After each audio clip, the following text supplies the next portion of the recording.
अस्सलाम वालेकुम व्यूअर्स, कैसे हैं आप? उम्मीद करती हूँ खैरियत से होंगे। पाक न्यूज़ में मैं आपके साथ कैदी नंबर 804 बुर्ज खलीफा पे उनका नाम का झंडा लहरा दिया गया है और उनकी पिक्चर भी वहाँ लगा दी गई है। दिखाते हैं आपको ये वीडियो। तो वीडियो स्टार्ट करने से पहले प्लीज़ आप मेरे चैनल को सब्सक्राइब कीजिए, लाइक कीजिए, बेल आइकन को ज़रूर दबाइएगा।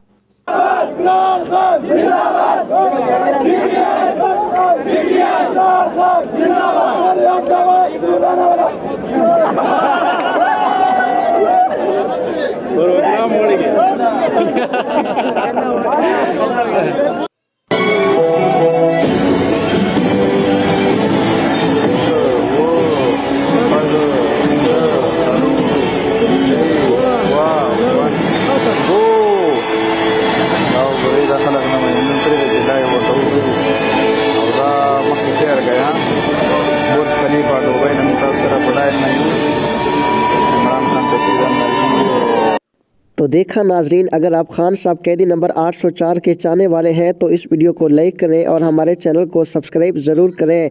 शुक्रिया। अल्लाह हाफिज़। अपना ख्याल रखिएगा। पुलिस वाले रोके अजे